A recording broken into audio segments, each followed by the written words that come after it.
Para po sa devotion natin na premillennialism, so ito po yung 1,000 taon na paghahari ng ating Panginoong Jesucristo. Ito po yung mahaba nating devotion kanina, parang haba-haba pero 15 minutes lang, no? Feeling ko nga bitin na bitin. Kaya naisip ko itong video na to ipapublic ko para sa mga nabitin sa discussion natin sa devotion natin.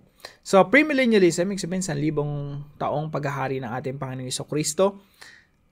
Magpapakita lang po muna ako sa inyo ng chart, pero bago po yun, gusto ko lang emphasize na yung mga Christians, magkakaiba ng mga views patungkol dito, and that's fine. Okay lang naman na makukonsider kasi natin to na minor doctrine.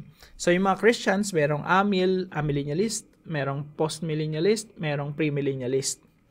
So, kagaya nito ni R.C. Sproul, tsaka ni John MacArthur, mga theologians sila, magkaiba yung views nila, pero magkaibigan sila. So, yun yung gusto natin sa community natin, na magkakaiba yung mga views natin, that's fine.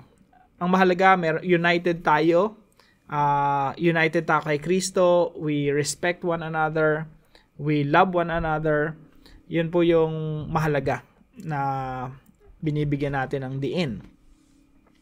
So, ako po ay postmillennialist, no? Kagaya ni R.C. Sproul. So, kaya hindi po ako masyadong nag-agree sa premillennialist. So, ito po yung agreement ko sa kanila. I agree with premillennialism that the world will be transformed by the kingdom of God. So, naniniwala ako na yung mundo na to matatransform. So, kapareho po ng mga premillennialist. Ang pinagkaiba po yung timing. Kailan mangyayari yon? So, I disagree, however, regarding the timing. Premillennialists believe that the transformation will begin in the future when Jesus Christ returns. In contrast, I believe that the process of transformation began at Christ's first coming and will be consummated at His return. Pag sinabi pong consummated, ito na yung tatapusin ng Panginoong Jesucristo, yung pagbabago dito sa mundo, yung magkakaroon ng perfect world sa muling pagbabalik niya. Kaya po, para mas simple, kanina gumawa ako ng chart. So, ito po yung chart. Medyo matrabaho tong devotion natin na to, no? Gumawa ako ng chart para mas maintindihan natin kung ano yung pinagkaiba nilang dalawa. Isang premillennialist at isang postmillennialist. So, yung mga premillennialist, pag tinanong mo sila, kailan babalik si Jesus Christ? Sasabihin nila, before the millennium. Ibig sabihin, before the 1,000 years. Ito po yan. Ano po yung 1,000 years? Ito po yung 1,000 years na tinutukoy sa Revelation chapter 20, 1-10. So, nakita nyo po yan sa devotion natin. Maraming paulit-ulit, 1,000 taon, 1,000 taon. Now, para po sa mga premillennialist, future po yan. Mangyayari po yan pag bumalik ang ating Panginoong Jesucristo.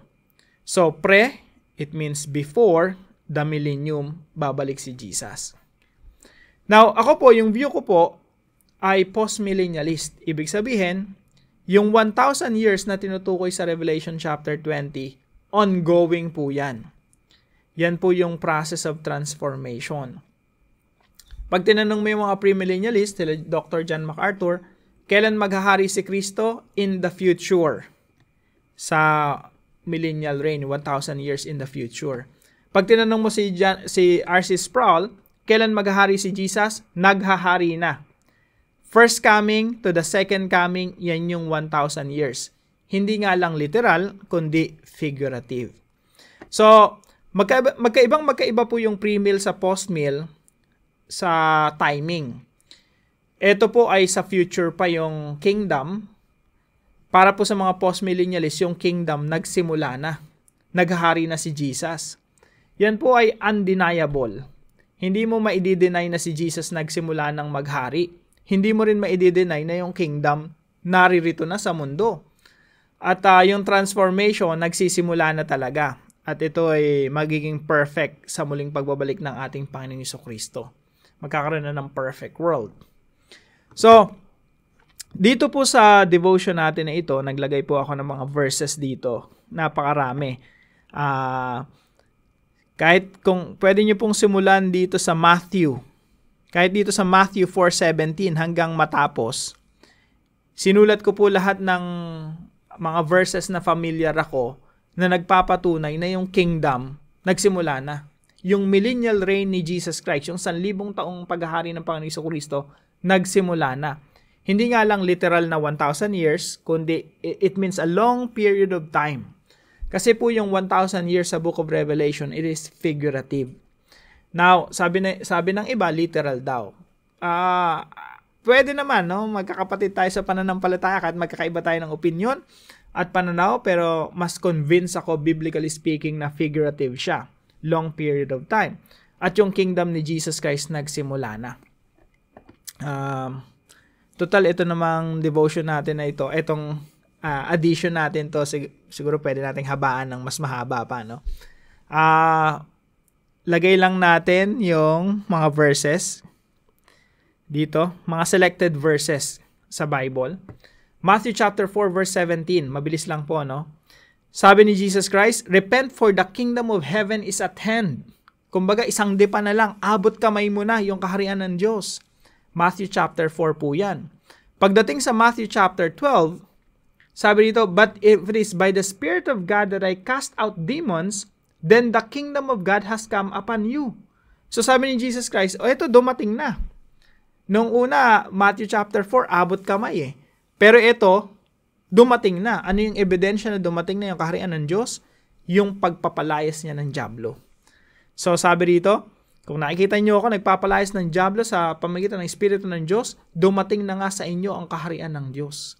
Kaya yung 1,000 years na paghahari ni Jesus Christ, hindi po yun future, entirely future, kundi nagsimula na, first coming pa lang. And Luke chapter 17 verse 20 to 21, sabi ni Jesus Christ dun sa mga kausap niya, sabi kasi ng mga Pariseo, "When the kingdom of God would come," kailan ba darating yung kaharian ng Diyos? Sabi ni Jesus Christ, "The kingdom of God is not coming in ways that can be observed. Nor will they say, 'Look, here it is,' or 'there.' For behold, the kingdom of God is in the midst of you. Sapagkat masdan ninyo, ang kaharian ng Diyos ay nasa inyo. Nandito na. In the midst of you." Colossians chapter 1 verse 13. Sabi dito, "He has delivered us from the dominion of darkness." Sabi ni Apostol Pablo, iniligtas niya tayo sa kapangyarihan ng kadiliman at inilipat. Saan daw po inilipat?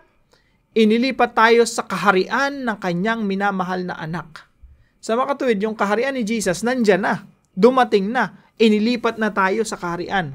Kaya tayo, membro na kingdom citizens po tayo. Membro na tayo ng kaharian ng Panginoong Jesucristo. At yung kaharian ni Jesus Christ, naririto na. At nag-ooperate na dito sa mundo. Hindi pa full na yung full realization, kasi po yung kingdom ni Jesus Christ is a growing kingdom.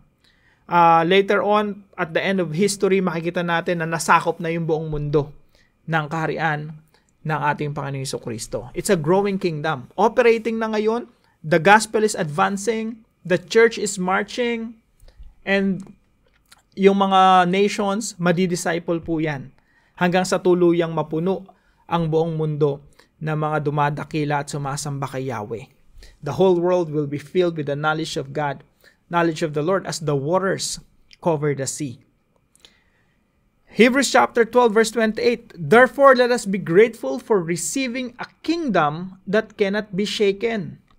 Yamang tinanggap natin ang isang kahariang hindi mayayanig.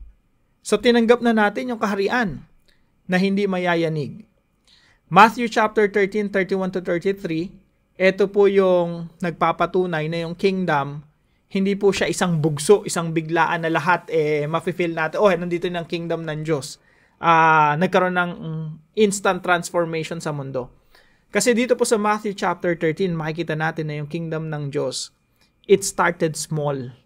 Hindi pala siya isang bugso na para bang pagdating ni Jesus, isang bugso, instant transformation. Hindi po ganun eh. So sabi dito, nagbigay siya sa kanila ng isa pang talinghaga na sinasabi, Ang kaharian ng langit ay tulad sa isang butil ng binhi ng mustasa, na kinuha ng isang tao at inihasik sa kanyang bukid. Iyon ang pinakamaliit sa lahat ng mga binhi, ngunit nang tumubo ay siyang pinakamalaki sa mga halaman. So basically, ang picture na sinasabi ni Jesus Christ, the kingdom of God started small. Nagsimula kay Jesus Christ, mag-isa siya, yung mga disciples niya, dumami ng dumami, sabihin lumalaganap yung kingdom ng Diyos. Hanggang sa yung lahat ng mga bansa sa mundo, lahat ng mga ethnic group sa mundo, ma-disciple na. Kasabay po nun yung paglaki, paglawak ng kingdom ng Diyos dito sa lupa. At habang lumalawak ang kingdom ng Diyos dito sa lupa, nagdi-diminish, lumiliit naman ang kingdom ni Satan. So, pangalawa po, dito sa verse 33, sabi rito, nagsalaysay siya sa kanilang isa pang talinghaga. Ang kaharian ng langit ay tulad sa pampaalsa, yeast, na kinuha ng isang babae at inihalo sa 3 takal na harina hanggang sa ang lahat ay malagyan ng pampaalsa. Ibig sabihin, yung kingdom ng Diyos parang yeast, inihalo mo sa harinang minasa, hindi mo makita, invisible. Pero later on, na-impluwensyahan niya yung buong minasa. Umalsa yung tinapay, yung minasang harina. So, yung kingdom ni Jesus Christ, sabi niya, it started small, halos invisible, di mo makita, pero later on, may impluwensyahan niya yung buong mundo. Kaya po, yung kingdom ng Diyos, yung growth of the kingdom, hindi yan instant. It's a growing kingdom. Balik po tayo sa chart natin. So, ito po kasi parang instant. Pagbalik ni Jesus Christ, boom, millennial reign. Pero po, para sa mga post-millennialist, dumating na yung kaharian ng Diyos, it started small and it's growing. At makukompleto po yan, yung proyekto ng pagbabago sa mundo, nasa proseso na po tayo ng transformation, makukompleto po yan sa muling pagbabalik ng ating Panginoong Jesucristo. So, yes, maraming mga premillennialist na nire-respeto ko, ina-admire ko, pero hindi po ako convinced ng premillennialism. Mas convinced po ako ng post-millennialism. So, ang mahalaga po, kahit magkakaiba tayo ng opinion patungkol rito, ay merong pagmamahalan, pagrespetuhan, at merong unity in the body of Christ. Hindi po dapat ito nagkakos ng division. So, ito nga po magandang example, no? 2 great Christian leaders, magkaiba ng posisyon, pero magkaibigan. Yung isa ay premillennialist, yung isa ay postmillennialist, pero they're friends. And I hope maipromote natin dito sa channel natin. Yun naman yung goal ko. Dati kasi, kaya marami akong mga videos, maybe hundreds of them. Marami akong mga videos na talagang, paano ba may describe? Yung mga videos ko na pang-exclusive lang, no, na content. Medyo brutal kaya hindi ko na siya pinapublic. Anyway, nagbago na ako ng attitude. Gusto ko i-promote unity. Gusto ko i-promote yung kasi napapansin ko nagkokosto ng division Pero dapat kasi may promote natin na ang isang church na kahit nagkakaiba-iba ng opinion at pananaw sa maliliit na bagay, united pa rin. Because we are united through the blood of the Lord Jesus Christ. At hindi tayo nadidivide sa maliliit na doktrina. After all, hindi naman ganun kalaki yung difference. Ang difference lang naman ay timing. Though may implication po yan, kagaya dito sa premillennialist, naniniwala sila na yung mundo pasama ng pasama, pero yung postmillennialism, naniniwala na yung mundo pabuti ng pabuti because of the advancement of the kingdom of God. Hanggang sa muling pagbabalik ng ating Panginoong Jesucristo. So, ayan, I hope marami po tayong natutunan. Marami pa po akong gustong sabihin, no? Pero, ayan, stop na tayo dito. Hindi ko rin alam kung gaano nakatagal yung video na to. Pero ayun po, I hope may natutunan po kayo. At ang bottom line po nito, mga kapatid, lahat po tayo ay kumilos sa yung sinimulan po kasi ng Panginoong Jesucristo 2,000 years ago, yung devotion natin ng nakaraan, nung itinatag niya yung iglesia, ang tinatag niya kilusan. Kilusan, movement. Ano yung movement na to? Movement towards transformation. Na magkaroon talaga ng transformation. dito sa mundo. Paano mangyayari po yon? Sa pamamagitan po yun ng Great Commission ni Jesus Christ. Disciple the nations. Teach them to obey everything I've commanded you. Kaya po yung mga bansa, yung mga nations, ethnic groups, mga tao, pag tinuruan mo silang sumunod sa lahat ng pinag-utos ni Jesus Christ, at sumunod nga sila, ang resulta po nun, pagbabago dito sa mundo. Kaya kung naniniwala ka na matutupad ang Great Commission, dapat rin maniwala ka na yung mundo pabuti ng pabuti. So, ayan po. Hinto na po ako dito. At magkita-kita po tayo bukas, 5:00 ng umaga, dito po sa ating Daily Devotions.